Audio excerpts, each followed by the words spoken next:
자, 153페이지 입지규제 최소구역. 자, 여기는 별표를 쳐주세요. 이번 시험에 34회 때 나올 확률이 높습니다. 어제 전화 왔습니다. 출제한다고. 자, 입지규제 최소구역.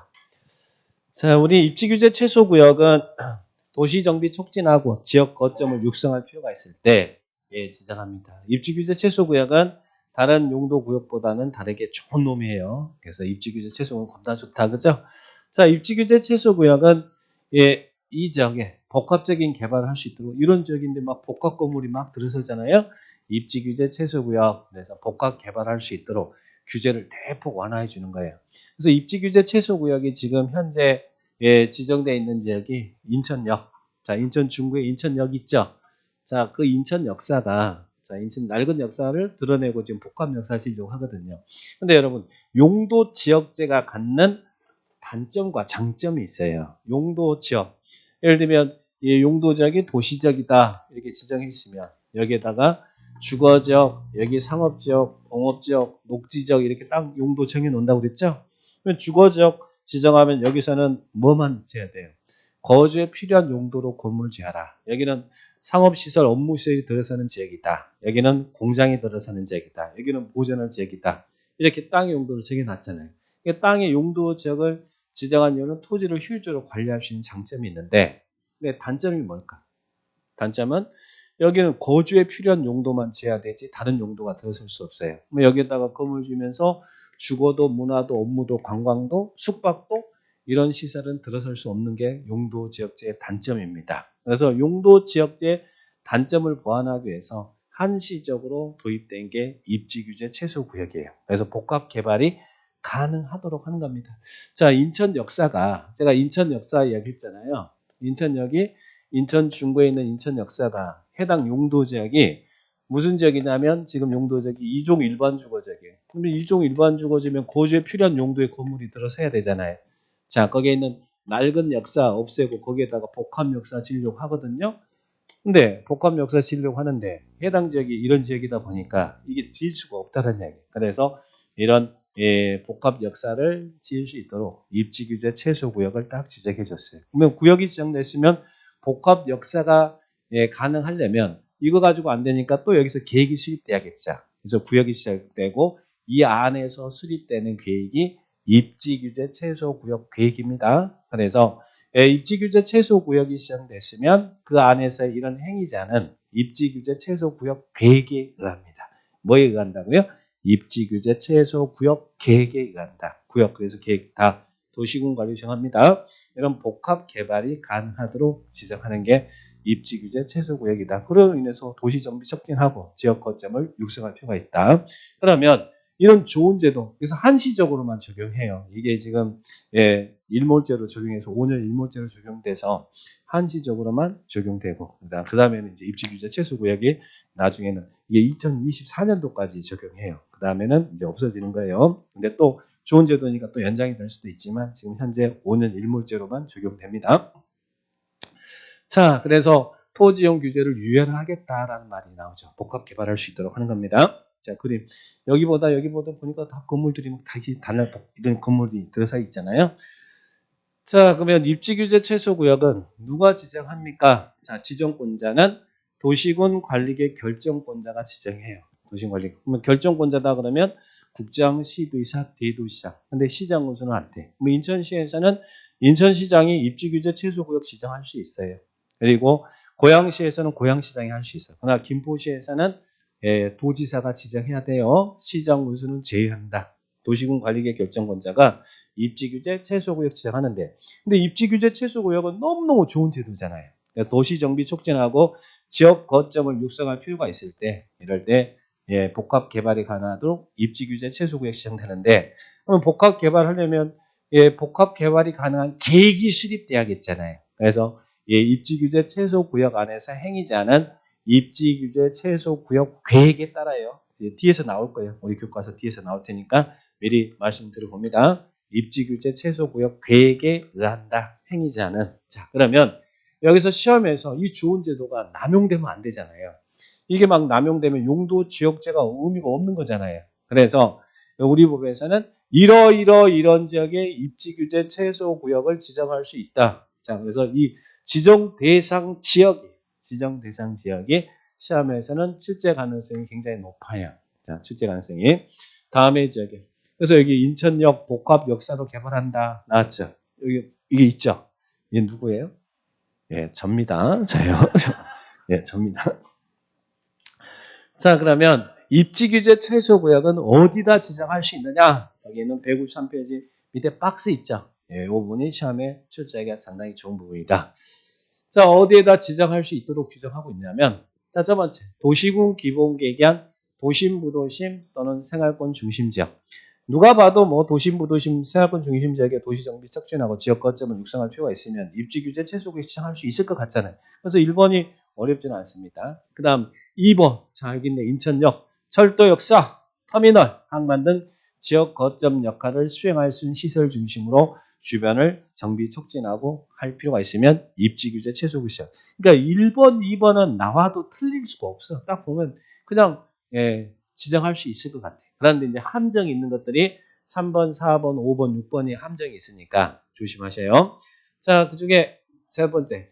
3개 이상의 노선이 교차하는. 자, 우리 3개 이상의 노선이 교차하는 대중교통 결절 지역이대. 자, 이 말은 대중교통이 만나는 환승 지역이라는 이야기예요. 어떤 지역들 가보면 터미널도 옆에 있고 여기 지하철도 옆에 있고 또 철도도 옆에 있고 막 그렇게 이제 3개 이상, 어떨 때는 항만도 있고 막 이런 3개 이상의 노선이 만나는 대중교통 결절 지역으로서 몇 킬로미터 이내에 위치한다. 1km, 3개 1km. 이 부분이 바뀔 수 있으니까 조심하시고 3개 이상의 노선이 만나는 대중교통 결절 지역으로서 1km 이내에 위치한 지역. 자, 그 다음에 네 번째는 노불량 건축물이 밀집한 도시 및 주거환경 정비법에 의해서 노불량 건축 밀집한 지역에 정비가 시급하대. 근데 무슨 지역이냐면 이 주거지역과 공업지역의 상업지역 아닙니다. 주공정비가 시급한 지역. 주거지역, 공업지역의 정비가 시급한 지역. 상업지역 나오면 안 돼요. 주거지역, 공업지역의 정비가 시급한 지역. 바뀔 수 있으니까 조심하시고. 그 다음에 도시재생 활성화. 자, 여기 도시재생. 요즘 뭐 도시재생한다는 말 많이 나오죠. 재생사업. 도시를 재생하는 재생사업에는 크게 두 가지가 있어요. 도시경제 기반형 활성화. 자, 도시경제 기반형 활성화 계획을 수립해서 재생하는 방법과 또 하나는 근린재생형 활성화 계획을 수립하는 방법. 자, 도시재생에는 두 가지가 있는데 예전에는 요 부분은 6번은 예전에는 입지규제 최소구역 지정 대상 지역이 아니었어요. 근데 최근 요 6분이 들어온 겁니다. 그래서 우리 시험에는 한때는 근린재생형 활성화 계획을 수립한 지역은 입지규제 최소구역 지정할 수 있다. 이래서 한때는 틀린 답이 된 적이 있어요. 근데 지금은 6번이 새로 추가된 겁니다. 자, 그러면 도시경제 기반형 활성화 계획이라는 것은 뭐냐면 기반형이잖아요. 기반시설 확충을 통해서 고용 창출 효과도 유발시키고 경제 효과도 유발시키는 형태 재생이 도시 경제 기반형 활성화 계획이에요. 그러면 이런 도시 경제 기반형 활성화 계획을 수립한 지역은 입지 규제 최소 구역 지정할 수 있어요. 그런데 근린 재생형 활성화 계획 예전에는 아니었는데 지금은 근린 재생형 활성화 계획을 수립하는 지역에도 입지 규제 최소 구역을 지정할 수 있대. 자, 근린 재생형이라는 게 뭐냐면 여러분 TV 보면 저 닮은 사람 나와요. 저 닮은 사람. TV 보면 저 닮은 사람 나와. 누구 닮았어요? TV 보면 저 닮은 사람 나와. 예. 저도 한때는 이 학원가의 장동건이었습니다. 자, 믿거나 말거나. 근데 요즘은 백종원이라고 그래요. 백종원. 자, TV 보면 백종원이 그 백종원에 뭐가 있습니까? 골목 식당이 있죠. 자, 그게 근린 재생이에요. 골목 상권 활성화. 골목 상권을 활성화하는 게 근린 재생형 활성화 계획입니다. 자, 이제는 기반형 활성화 계획을 수립하는 지역이든 근린 재생형 활성화 계획을 수립하는 지역이든 다 입지 규제 최소 구역 지정할 수 있어요. 예전에 이게 안 됐는데 지금은 둘 다 가능합니다. 6번이 새로 들어와서. 그럼 이제 6번에서 여러분이 조심할 것은 뭐냐면 요 놈이에요. 도시 첨단 산업단지. 자, 우리가 공장이 들어서는 지역이 국가산업단지도 있고 일반 산업단지도 있고 도시 첨단 산업단지도 있고 농공단지도 있어요. 산업단지는 4개가 있습니다. 이 남동 국가산업단지 있잖아요.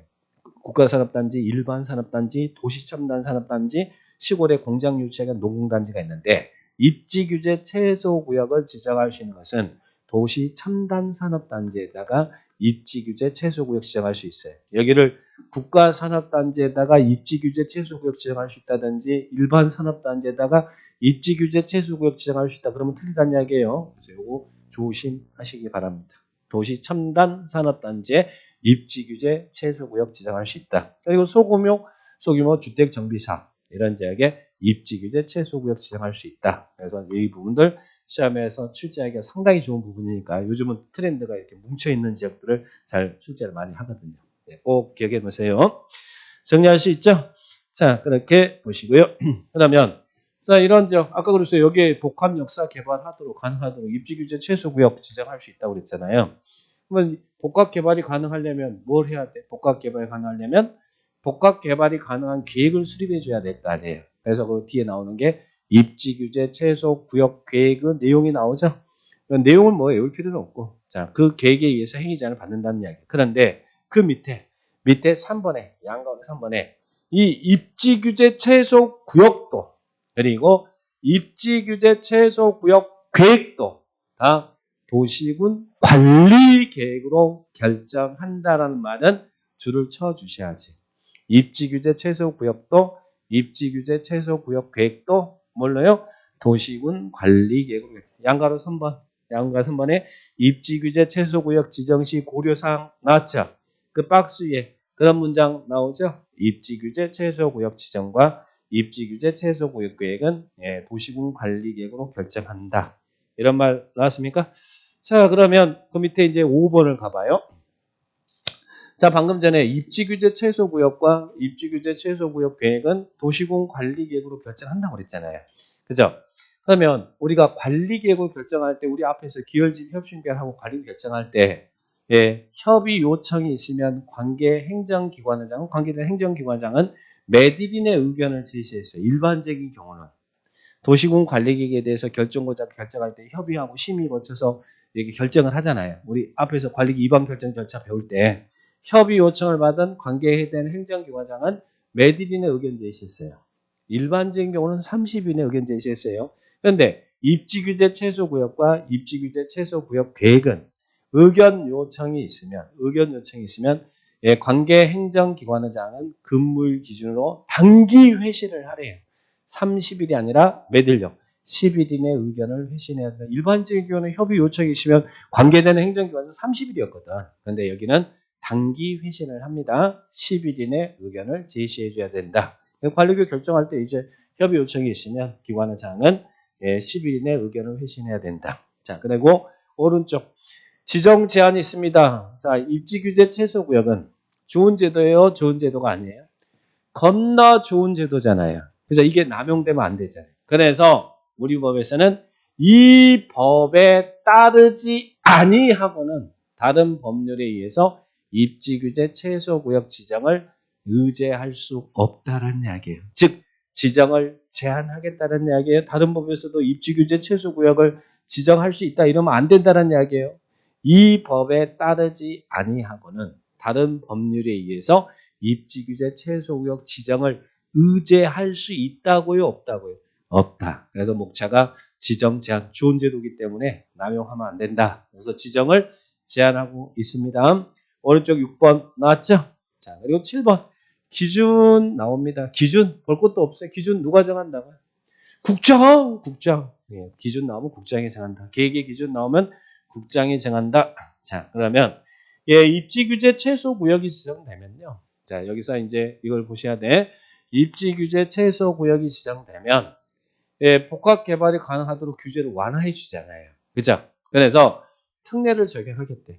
입지규제 최소구역 안에서는 여기가 입지규제 최소구역이다 그러면 다른 법률에 의한 이런 시설 설치 규정은 적용하지 않을 수 있다. 시설 설치에 관한 규정을 적용하지 않으면 좋은 거잖아요. 자, 입지규제 최소구역 안에서는 어떤 법?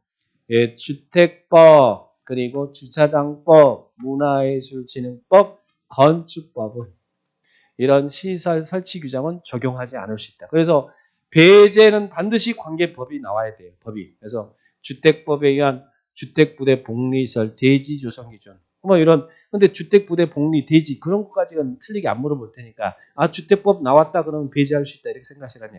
또 주차장법에 있는 주차장 설치 기준 적용한 주차장법이면 주차장일 거 아니에요. 주차장 설치 기준 적용할 수 있다. 문화예술진흥법에 따른 미술작품 설치라든지 이런 시설 설치에 관한 규정은 적용하지 않을 수 있다. 주주문. 그리고 건축법만 깨가지고 건축법은 내용이 많으니까 건축법에 무슨 규정? 공개공지, 설치 규정은 적용하지 않을 수 있다. 그래서 입지규제 최소구역 안에서 다른 법률에 의해서 규정이 적용된 설치 시설 설치 규정을 적용하지 않을 수 있는 법은 주주문건, 주주문. 예전에 셀로문 뭐 이런 거 있었잖아요. 주주문건은 이런 시설 설치에 관한 규정을 입지규제 최소구역 안에서 적용하지 않을 수 있다. 주주문건, 배제, 주주문건, 배제. 그중에 건축법은 공개공지 이런 규정들 체크를 딱 해주시기 바라고. 주주문건, 배제. 자, 그 다음에 입지규제 최소구역에서 완화가 있어요. 여러분 우리 개발을 하려고 할 때 개발의 발목을 잡는 대표적인 케이스가 뭐예요? 자, 이 지역이 상업적이에요.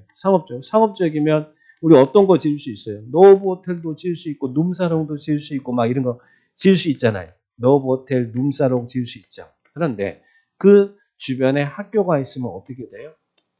학교가 있으면 학교보건법에 의해서 이 지역이 상업적이라도 정문으로부터 절대 정하구역 그리고 상대 정하구역 50m, 200m 이내에서는 청소년 유해 시설이 설치될 수 없어요. 개발을 하려고 해도 학교가 옆에 뭐가 있으면 개발의 발목을 잡는 게 대표적인 게 학교란 이야기예요. 자, 그래서 이런 학교보건법에 의한 행위자나 또 개발을 제대로 하려고 하는데 여기 문화재 있으면 문화재 발굴되면 어떻게 해야 돼? 개발 엎어야 되죠? 자, 그래서 문화재보호법에 의한 행위자는 완화할 수 있다. 자, 밑에 완화. 자, 학교보건법에 의한 거기에 있는 박스, 학교보건법 그리고 문화재보호법에 의한 행위자는 뭐 할 수 있다고요? 완화할 수 있다. 완화할 수 있다. 주주문건, 배제, 학교, 문화재, 행위자는 완화할 수 있다. 이렇게 기억하시고. 그 다음에 입지규제 최소구역이 지정되면 또 여기가 입지규제 최소구역이 지정되면 건축법에 의한 특별건축구역으로 지정된 걸로 본다. 그래서 또 건축법에 많은 특례를 적용해 주겠다는 이야기예요. 자, 그래서 입지규제 최소구역이 지정되면 뭘로 지정된 것을 본다고요? 건축법에 의한 특별건축구역으로 지정된 걸로 본다. 이렇게 간주상 체크를 해 놓으시기 바랍니다. 입지규제 최소구역 자 보시고 그 다음에 뒤로 넘겨보세요. 아까 입지규제 최소구역에서의 행위자는 뭐에 의한다고요? 입지규제 최소구역 안에서 행위자는 뭐에 의한다고요? 입지규제 최소구역 계획에 의한다. 아까 행위자는 입지규제 최소구역 계획에 의한다고 그랬죠? 행위자는 입지규제 최소구역 계획에 의한다. 이렇게 입지규제 최소구역 정의를 잘 하시면 됩니다. 자, 여기까지 용도구역까지 배웠습니다. 용도. 그러면 우리 용도 지역도 배우고, 용도 지구도 배우고, 용도 구역도 배우고, 그에 따른 행위 제한도 배웠죠. 자, 그러면 이제 문제는 157페이지. 내 하나의 대지가 둘 이상의 용도 지역, 용도 지구, 용도 구역에 걸칠 때, 그럴 때 행위 규제는 어떻게 받을 거냐? 이제 하나의 대지가 둘 이상의 지역, 지구, 구역에 걸칠 때, 자, 그거 하기 전에 문제를 한번 풀어보겠습니다. 입지 규제 최소고요. 자, 31회 때 출제됐던 문제네요. 입지 규제 최소 구역에 대한 설명으로 옳은 것을 모두 골라라. 1번. 기업번 도시군 관리계 결정권자는 도시군 기본계획에 따른 도심, 부도심, 생활권 중심 지역과 그 주변 지역의 전부 또는 일부를 입지규제 최소구역으로 지정할 수 있다. 맞아요, 틀려요? 아까 1번이잖아요. 도심, 부도심, 생활권 중심 지역의 도시정비 촉진, 지역 거점 육성할 필요가 있으면 입지규제 최소구역 지정할 수 있죠. 전부 또 일부. 맞는 문장입니다. 자, 2번. 입지규제 최소 구역에 대해서는 주차장법에 따른 부설 주차장 설치 기준을 적용하지 않을 수 있다. 맞나요? 주차장 주주문건 배제 주차장법에 설치 기준 정하지 않을 수 있죠. 자, 그 다음에 디귿번 다른 법률에서 관리계 결정을 의지하고 있는 경우에는 국토계획법에 따르지 아니하고 입지규제 최소구역을 지정할 수 있다. 틀렸나요? 아까 그랬잖아요. 이 법에 의하지 않고는 다른 법률에 한 지정을 의지할 수 없다. 지정 제한이 있었잖아요. 지정 제한. 그죠? 할 수 있다가 아니라 없다 그래야 돼요. 자, 그러면 요거 틀렸네. 그러면 맞는 것은 몇 번이에요? 기억번과 니은번, 답은 2번. 이렇게 문제가 나왔습니다.